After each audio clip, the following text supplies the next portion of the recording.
रायगड महाराष्ट्रासह देश विदेशातील ताज्या बातम्या पाहण्यासाठी मॅक्स इंडिया लाईव्ह चॅनलला सबस्क्राईब करा आणि बेल आयकॉन दाबायला विसरू नका. आवर्जून सांगा. बघायचं आहे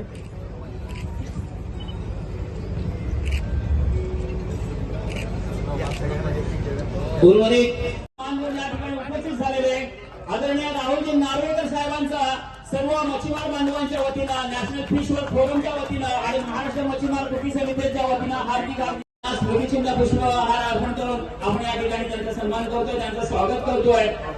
मुंबई महेंद्र वाटकरे घ्या बुके घ्या बुके त्यांच्या वतीनं स्वीकारलेला आहे. कुमार सिद्धार्थ गौतम सुरुवात कोळीवाड्यातनं माझी झालेली आहे.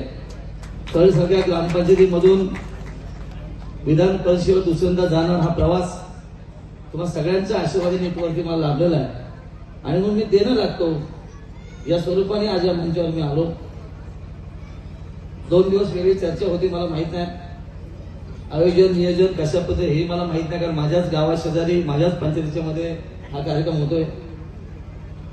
पण हा कार्यक्रम प्रोटोकॉल प्रमाणे अध्यक्ष येत आहेत, मंत्री महोदय येतात, स्थानिक आमदार गेलाच पाहिजे, त्यांना सन्मान दिला पाहिजे, त्या सगळ्या गोष्टी प्रोटोकॉल असतात.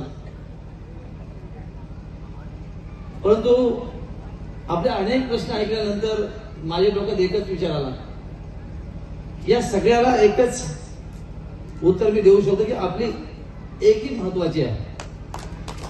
तर पहिल्यांदा आमदार झाल्यावरती सुदैवाने एसटी समितीवरती काम करण्याची संधी मला मिळाली. अनेक जिल्ह्यांचे दौरे केल्यानंतर मला लक्षात आलं की आपल्या अनेक संघटना आहेत पण कधी एकमत होत नाहीये. कारण दोन्ही संघांमध्ये बघितलं मी, ज्या एका विषयाची चर्चा होते आणि जर एंड होत असतो तेव्हा काहीतरी नक्की कोणतरी बोलून जातं आणि त्याचा निर्णय कधी लागत नाहीये. अशा अनेक वेळा मी प्रयोग बघितले. म्हणून मी अनेक आमचे पदाधिकारी नेत्यांना नेहमी सांगतो मी, मगाशी आता सांगितलं की शेतकऱ्यांचं 35-36,000 कोटी माफ केलं, तर आमच्या कोळी समाजाचं 7,000 माफ करा. तुम्ही एकत्र या, सरकार नक्की माफ करेल, आदेश इकडे होणार आहे.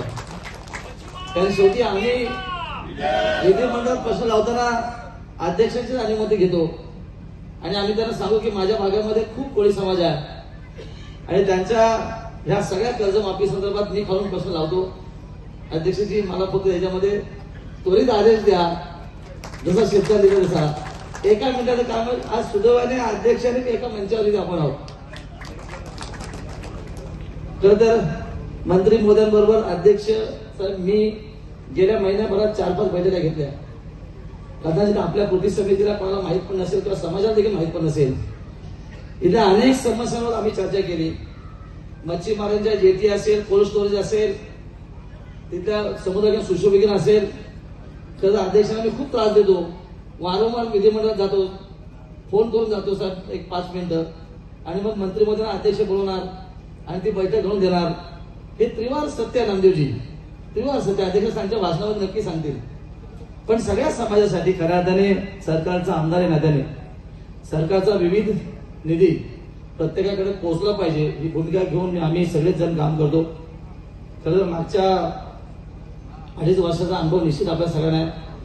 सरकारच्या अदलाबदलीनंतर जे काही आरोप प्रत्यारोप झाले, त्यानंतर महाराष्ट्र राज्याचे मुख्यमंत्री सिद्धे झाले आणि खऱ्या अर्थाने गतिमान सरकार किंवा कामाला गती मिळाली. आपण सगळ्यांनी बघितलं महाराष्ट्राच्या प्रत्येक कानाकोपऱ्यामध्ये प्रत्येक समाजाला न्यायिक असं काम मागच्या 2.5 वर्षा कारकिर्दीमध्ये झालं, अध्यक्षांच्या उपस्थितीमध्ये झालं, एवढं निश्चित आहे.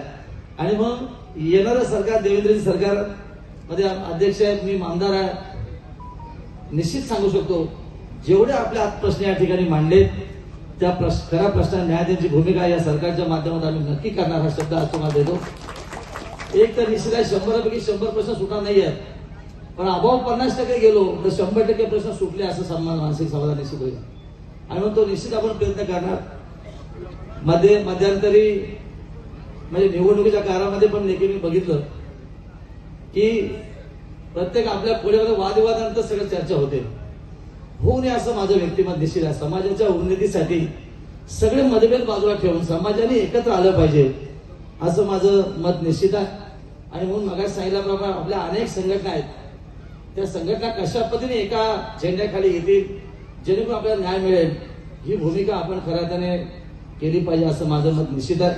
जसं अनेक प्रश्न आहेत, पण शेतकऱ्या प्रश्नावरती सगळे लोक एकत्र येतात ना, तसं आपल्या कोळी समाजाच्या मूळ प्रश्नावरती आपण बाकी मतभेद विसरून बाकी सगळे झेंडे बाजूला ठेवून एका झेंड्याकडे एकत्र आलात तर खऱ्या अर्थाने सरकार आपल्याला न्याय देऊ शकतं असं माझं व्यक्तिमत निश्चित आहे.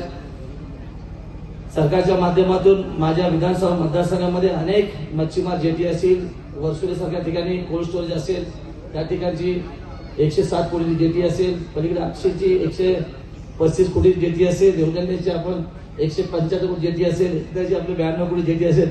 हे सहज आपला आकडे बोलून गेलो, पण अध्यक्षांना खरंच माहिती आहे सगळ्या गोष्टी.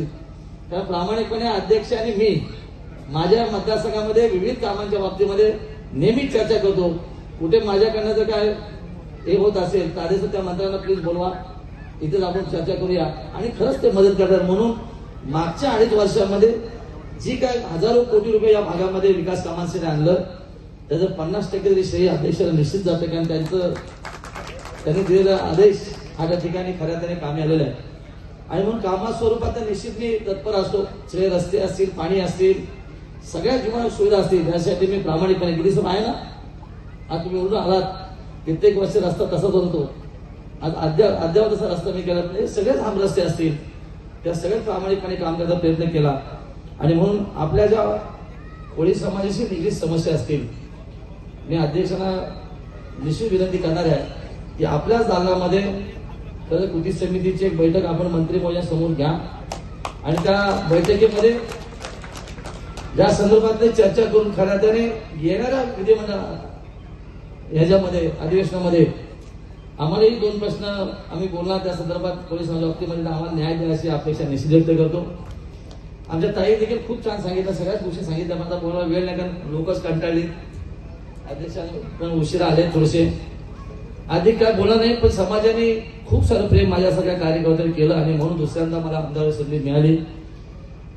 आणि मग उत्तरही म्हणून येणाऱ्या काळामध्ये प्रामाणिकपणे आपली सेवा करणार हे वचन या ठिकाणी देतो.